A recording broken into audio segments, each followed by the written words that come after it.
Hello aspirants, welcome to our channel way to get hope. நம்ம இன்னைக்கு Indian பாலிட்டியில் இருக்கக்கூடிய பிரியாம்பிளை பற்றி தான் பார்க்க போகிறோம். நம்ம already making of Indian constitution and borrowing features of Indian constitution பற்றி ஆல்ரெடி பார்த்துருக்கோம். இப்போ நம்ம பிரியாம்பிளை பற்றி தான் பார்க்க போகிறோம். பிரியாம்பிள் அப்படின்னா என்னன்னா முகவுரை அப்படின்றது தான் இதோட அர்த்தம். ஒரு புக்குக்கு எப்படி இண்டெக்ஸ் பேஜ் இருக்கோ அதே மாதிரி நம்ம கான்ஸ்டிடியூஷனுக்கு இண்டெக்ஸ் பேஜா இருக்கக்கூடியது தான் இந்த பிரியாம்பிள். இந்த பிரியாம்பிள அமெண்ட்மெண்ட்டே பண்ண முடியாதுன்னுலாம் கிடையாது. ஒரே முறை அமெண்ட்மெண்ட் பண்ணிருக்காங்க. எப்போனா அது 42nd அமெண்ட்மெண்ட் ஆக்ட். பிரியாம்பிள் சிம்பிளா சொல்லணும்னா அது வந்து ஒரு ப்ரிஃபேஸ் ஆஃப் த கான்ஸ்டிடியூஷன், ஒரு கான்ஸ்டிடியூஷனுக்கு முகவுரை மாதிரி. அதுதான் வந்து பிரியாம்பிள். இந்த பிரியாம்பிள் 4 ஐடியாவை கொடுக்குது. gives idea of the following subject. என்னென்னதுன்னா source of the constitution, nature of the Indian state, statement of its objectives and date of its adoption. இது நாலும் தான் நம்ம பிரியாம்பிள்கான இன்கிரீடியன்ஸ். ஃபர்ஸ்ட் பிரியாம்பிள்கான ஹிஸ்டரியை பார்க்கலாம். ஃபர்ஸ்ட் ஜவஹர்லால் நேரு, அவர் first independent prime minister Jawaharlal Nehru அவர்கள் December 13, 1946 அப்போ அப்ஜெக்டிவ் ரெசல்யூஷன் அப்படின்ற பேர்ல கான்ஸ்டிடியூஷன் அசம்பிளில அந்த தீர்மானத்தை சப்மிட் பண்றாரு. இந்த தீர்மானத்தை எப்போ கான்ஸ்டிடியூஷன் அசம்பிளி அடாப்ட் பண்ணுதுன்னா ஜனவரி 22, 1947, ஜனவரி 22, 1947 அப்பதான் இந்த அப்ஜெக்டிவ் ரெசல்யூஷனை அடாப்ட் பண்ணிக்கிறாங்க நம்ம கான்ஸ்டிடியூஷன் அசம்பிளி. இதுதான் பிற்காலத்துல பிரியாம்பிள் அப்படின்ட்டு மாறிடுச்சு. இதை வந்து நம்ம கோர்ட்ல போயிட்டு கேஸ் போட்டு என்ஃபோர்ஸ் பண்ண முடியாது. Components of preamble. பிரியாம்பிள் அப்படின்றதுல என்ன கொடுத்துருக்குன்னா இந்தியா அப்படின்றது எப்படி இருக்கணும், அதுக்கான நேச்சர், இந்தியாவுக்கான தன்மை எப்படி எப்படி இருக்கும்னா sovereign, socialist, secular, democratic and republic. இந்தியானா இந்த மாதிரிலாம் தான் இருக்கணும். Sovereign, socialist, secular, democratic and republic. இந்த அப்ஜெக்டிவ்ஸ்ல அது மட்டும் இல்லாம வேற என்னென்ன வார்த்தையெல்லாம் பிரியாம்பிள்ல இருக்குன்னா ஜஸ்டிஸ், லிபர்ட்டி, ஈக்வாலிட்டி, ஃப்ரெட்டர்னிட்டி, இந்த 4 வார்த்தையுமே இருக்கு. இதுல சோசியலிஸ்ட், செக்யூலர் அப்படின்ற வார்த்தையும் இன்டெகிரிட்டி, இந்த மூணுத்தையுமே வந்து 42nd அமெண்ட்மெண்ட் ஆக்ட் 1976 மூலமா தான் பிரியாம்பிள்ல ஆட் பண்ணிருக்கோம். நெக்ஸ்ட் கீவேர்ட்ஸ் இந்த பிரியாம்பிள். பிரியாம்பிள்ல இருக்க கீவேர்ட்ஸ்க்கான அர்த்தம் என்ன பார்ப்போம். We the people of India அப்படின்னா it indicates the ultimate sovereignty of the people of India. People of India, இந்தியாவோட மக்கள் தான் அல்டிமேட் சாவரிங்டி. சாவரிங்டா இறையாண்மை கொண்ட நாடு அப்படின்னு சொல்லுவாங்க.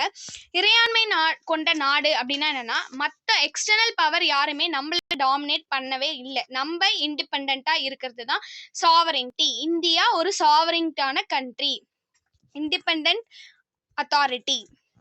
நெக்ஸ்ட் நமக்கான சட்டத்தை நாமளே உருவாக்கிக்கிறது, மற்றவங்க யாரும் நம்மள டாமினேட் பண்ணாம இருக்கிறது தான் சாவரிங்டி.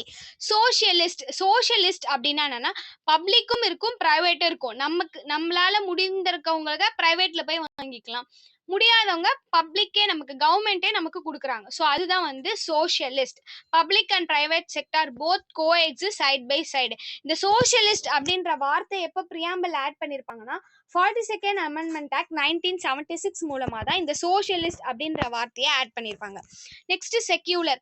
செக்யூலர் அப்படின்னா என்னன்னா ரிலீஜன், எல்லா மதத்தையுமே வந்து நம்ம சமமா பாக்குறது, அவங்க எல்லாருக்குமே பாதுகாப்பு கொடுக்கணும், அவங்கள சப்போர்ட் பண்ணணும், இதெல்லாம் தான் வந்து செக்யூலர். இந்த செக்யூலர் அப்படின்ற வார்த்தையுமே எப்ப ஆட் பண்ணிருப்பாங்கன்னா 42nd அமெண்ட்மெண்ட் ஆக்ட் 1976ல தான் இந்த செக்யூலர் அப்படின்ற வார்த்தையும் ஆட் பண்ணிருப்பாங்க பிரியாம்பிள்ல. Next democratic. டெமோக்ராட்டிக் அப்படின்னா கவர்மெண்ட் எதை பேஸ் பண்ணிருக்கோம்னா பீப்புளோட வில் ஆஃப் த பீப்புளை பேஸ் பண்ணி தான் நம்ம கவர்மெண்ட்டும் இருக்கும். Next republic. ரிப்பப்ளிக்னா என்னன்னா head of the state is elected by the people. நம்மளோட தலைவரை நாமளே செலக்ட் பண்ணி இருக்கிறது தான் ரிப்பப்ளிக். நம்ம இந்தியான்றது ரிப்பப்ளிக் கவர்மெண்ட். ஸோ இந்தியான்ற கண்ட்ரி எப்படி எப்படிலாம் இருக்கணும்னா பிரியாம்பிள்ல எப்படி மென்ஷன் பண்ணியிருக்காங்கன்னா sovereign, socialist, secular, democratic, republic. Next பிரியாம்பிளோட காம்போனன்ட்ஸ் என்னென்னு பார்ப்போம். Sovereign, socialist, secular, democratic, republic.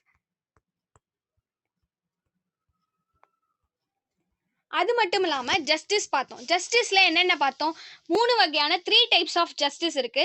Social justice, economic justice, political justice. ஜஸ்டிஸ்னா என்ன, நீதி. அதை நம்ம எப்படி எப்படி மூலமா மக்களுக்கு ப்ரொவைட் பண்றோம்னா DPSP, directive principle of state policy மூலமாகவும் ஃபண்டமெண்டல் ரைட்ஸ் மூலமாகவும் நம்ம மக்களுக்கு நீதியை ப்ரொவைட் பண்றோம், ஜஸ்டிஸ் ப்ரொவைட் பண்றோம். எப்படி சோஷியல் ஜஸ்டிஸ் அப்படின்னா என்னன்னா constitution wants to create a society without discrimination. ஒருத்தவங்களை காஸ்ட் வச்சியோ இல்லை அவங்க ரிலீஜியனை வச்சியோ அவங்களோட ஜெண்டரை வச்சியோ அவங்கள எந்த விதமாக டிஸ்கிரிமினேட் பண்ணக்கூடாது. அந்த சமூகத்தை தான் constitution want to create a society. சமூகத்தை அப்படி ஆக்கணும் தான் கான்ஸ்டிடியூஷன் சொல்லியிருக்கு. அவங்கள டிஸ்கிரிமினேட் பண்ணக்கூடாது. அதுதான் சமூக நீதி. ஸோ எக்கனாமிக் ஜஸ்டிஸ்ன்றதும் அதே மாதிரி தான். ஒருத்தவங்க கிட்ட இருக்கு அப்படின்றதுக்காக அவங்களோட வெல்த், இன்கம், பொருளாதார ஸ்டேட்டஸை வச்சு அவங்கள டிஸ்கிரிமினேட் பண்ணக்கூடாது. அதுதான் எக்கனாமிக் ஜஸ்டிஸ். நெக்ஸ்ட் பொலிட்டிக்கல் ஜஸ்டிஸ்னா எல்லாரையுமே equal and free and fair right. இதுல எலெக்ஷன்ல நிக்கிறதுக்கு யாரையுமே வந்து அவங்களோட காஸ்ட், ரிலீஜனை வச்சு டிஸ்கிரிமினேட் பண்ணக்கூடாது. எல்லாருக்குமே equal universal adult franchise political justice எல்லாருக்குமே கொடுக்கணும். So 3 types of justice: social justice, economic justice, political justice. Next ஈக்குவாலிட்டின்றதுனா அனைவரும் சமம் அப்படின்றது தான். ஸோ இதுதான் வந்து ஆர்டிகல் 14ல equality before law. Everyone is equal.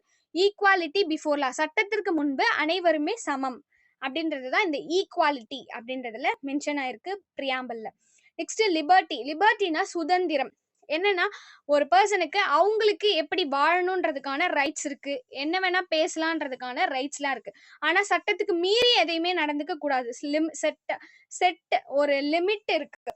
சட்டம் வந்து ஒரு லிமிட்டை செட் பண்ணிருக்கு. அதுக்கு தாண்டி நம்ம எதையுமே பண்ணக்கூடாது. லிபர்ட்டில 5 டைப்ஸ் ஆஃப் லிபர்ட்டி இருக்கு: thought, expression, freedom of faith, belief, worship. Next ஃப்ரெட்டர்னிட்டினா என்னன்னா பிரதர்ஹுட்னஸ். எல்லாரையுமே சகோதரத்துவமா நடந்துக்கிறது தான் ஃப்ரெட்டர்னிட்டி. இதை வந்து பிரியாம்பிள்ல மென்ஷன் பண்ணியிருக்கோம். எல்லாரையுமே வந்து யுனைட்டி, இன்டெகிரிட்டி, ஈக்குவலா ட்ரீட் பண்ணணும். எல்லாரையுமே சகோதரத்துவமா பார்க்கணும். அதுதான் ஃப்ரெட்டர்னிட்டி. ஸோ இதன் மூலமா ஒற்றுமையான இந்தியா அப்படின்றத டிக்ளேர் பண்றோம். நெக்ஸ்ட் ஸ்டேட்டஸ் ஆஃப் பிரியாம்பிளை வச்சு 3 கேஸ் நடந்துச்சு. Berubari case, Kesavananda Bharati case, LIC case. இந்த பெருபாரி கேஸ் அப்படின்றது 1960ல நடந்திருக்கும். இந்த பெருபாரி கேஸ் அப்படின்றது என்னன்னா, பெருபாரி அப்படின்ற பிளேஸை வந்து வெஸ்ட் நம்ம நேரு நூன் அக்ரிமெண்ட் அப்படின்னு ஒன்று 1958ல போட்டிருப்பாங்க. பிரைம் மினிஸ்டர், பாகிஸ்தானோட பிரைம் மினிஸ்டருக்கும் நம்ம இந்தியன் பிரைம் மினிஸ்டர் ஜவஹர்லால் நேருக்கும் 2 பேருக்கும் ஒரு அக்ரிமெண்ட் சைன் ஆயிருக்கும். இதன் மூலமா ஒரு பிரச்சனை என்னன்னா 1958ல இந்த அக்ரிமெண்ட் சைன் பண்ணியிருப்பாங்க. இந்த கேஸ் எப்போ வந்திருக்கும்னா 1960ல வந்திருக்கும். இந்த பெருபாரி கேஸ்ன்றது பெருபாரின்ற பிளேஸுக்கு வந்த பிரச்சனை தான் இது. இது பாகிஸ்தான் தான் இல்லை இந்தியா தான் அப்படின்னு வந்த கேஸ் தான். ஃபைனலா இதுக்கு வந்து 8 பெஞ்ச் ஜட்ஜ் போட்டு ஒரு ஃபைனல் ஜட்ஜ்மெண்ட்டை ரிலீஸ் பண்ணுவாங்க. ஸோ பிரியாம்பிள் அப்படின்றது is a key to open to the mind of the makers, but it cannot be considered as a part of the constitution. It is not enforceable in court. Court மூலமா இதை செயல்படுத்த முடியாது. இது வந்து கான்ஸ்டிடியூஷனோட ஒரு பகுதி கிடையாது. பிரியாம்பிள்ன்றது ஒரு கீ மாதிரி, ஒரு கான்ஸ்டிடியூஷன் மேக்கர்ஸ்க்கு ஒரு கீ மாதிரி இருக்கிறது தான் பிரியாம்பிள். அதை வந்து நம்ம கான்ஸ்டிடியூஷனோட பார்ட்டா ஆட் பண்ணிக்க முடியாது அப்படின்னு கவர்மெண்ட் சுப்ரீம் கோர்ட் ஜட்ஜ்மெண்ட் கொடுத்துருவாங்க. Next Kesavananda Bharati case. இது வந்து 13 ஜட்ஜ் பெஞ்சு. இதுல வந்து ஒரு லேண்ட் கேஸ் தான் நடக்கும். இதுல பிரச்சனை, இந்த இஷ்யூல என்ன ஜட்ஜ்மெண்ட் வந்திருக்கும்னா ஃபைனலா பிரியாம்பிள்ன்றது is not the supreme power or source of any restriction or prohibition, but it plays an important role. பிரியாம்பிளை வந்து அமெண்ட்மெண்ட் பண்ணலாம் under article 368 constitution amendment act மூலமா இதை வந்து அமெண்ட்மெண்ட் பண்ணலாம். பட் இதோட பேசிக் ஸ்ட்ரக்சரை நம்ம அமெண்ட்மெண்ட் பண்ணக்கூடாது, அதை டச் பண்ணக்கூடாது. இன்கேஸ் அதை டச் பண்ணா சுப்ரீம் கோர்ட்ல கேஸ் போட்டுருவாங்க. ஸோ அதுதான் வந்து இந்த கேசவனந்த பாரதி கேஸ்ல. ஸோ இதுல என்ன ஜட்ஜ்மெண்ட் வந்திருக்குன்னா ஃபைனலா பிரியாம்பிள்ன்றது கான்ஸ்டிடியூஷனோட பார்ட் அப்படின்றது ஃபைனல் ஜட்ஜ்மெண்ட்டா வந்திருக்கும். Preamble is a constitution part அப்படின்னு வந்துடும். நெக்ஸ்ட் எல்ஐசி கேஸ் 1995ல நடந்திருக்கும். யூனியன் கவர்மெண்ட்டுக்கும் LIC of life insurance corporation ஆஃப் இந்தியாவுக்கும் நடந்த ஒரு கேஸ். இதுலயுமே வந்து சுப்ரீம் கோர்ட் அகைன் என்ன சொல்லியிருக்கணும், preamble is a integral part of the constitution but it is not enforceable in court. கோர்ட்ல போயிட்டு இதை செயல்படுத்த முடியாது. ஆனா பிரியாம்பிள்ன்றது கான்ஸ்டிடியூஷனோட ஒரு பார்ட் அப்படின்ட்டுன்னு ஜட்ஜ்மெண்ட் சொல்லியிருப்பாங்க. இந்த பிரியாம்பிளை யார் டிசைன் பண்ணிருப்பா அப்படின்னா போஹர் ராம் மனோகர் சின்ஹா அப்படின்றவர் தான் இந்த பிரியாம்பிளை டிசைன் பண்ணியிருப்பாரு.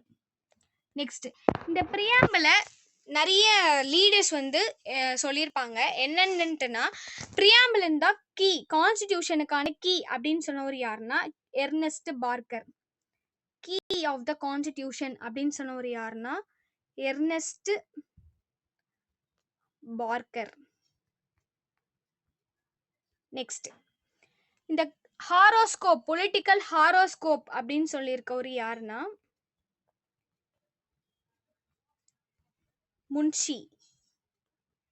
முன்ஷி அவர்கள் இதனை வந்து ஹாரோஸ்கோப், கான்ஸ்டிடியூஷனுக்கான ஹாரோஸ்கோப் அப்படின்னு சொல்லியிருப்பாங்க.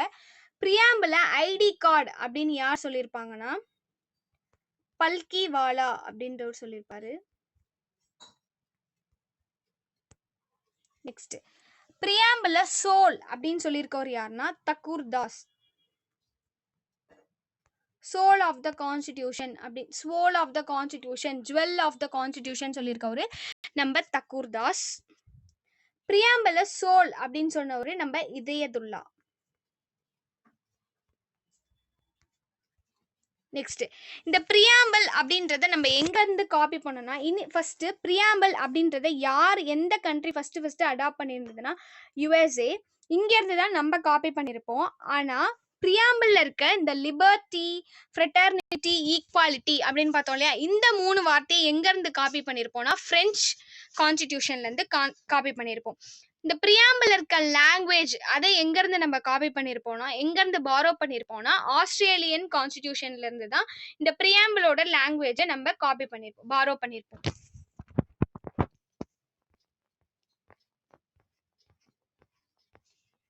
நெக்ஸ்ட், பிரியாம்பிள ஒரே ஒரு டைம் தான் அமெண்ட்மெண்ட் பண்ணோம். அதுதான் 42nd அமெண்ட்மெண்ட் ஆக்ட் 1976. அந்த அமெண்ட்மெண்ட் மூலமா தான் செக்யூலர், சோஷியலிஸ்ட் அண்ட் இன்டெகிரிட்டி இந்த 3 வார்த்தையுமே ஆட் பண்ணியிருப்போம். நெக்ஸ்ட், எதுக்கும் இடையில இதை ஆட் பண்ணியிருப்போம், சாவரிங்க்கும் டெமோக்ராட்டிக்கும் நடுவில் தான் இந்த சோஷியலிஸ்ட், செக்யூலர் அப்படின்ற வார்த்தையை ஆட் பண்ணியிருப்போம். By 42nd amendment act 1976, unity of the nation was changed to unity and integrity of the nation. Unity of the nation இருந்ததை unity and integrity of the நேஷனா சேஞ்ச் ஆயிட்டு இருக்கும். இதுதான் பிரியாம்பிள். இந்த constitution of இந்தியாவில் first page இந்த page தான் இருக்கும். நம்ம பார்த்த எல்லா வேர்டுமே இதில் இருக்கும்.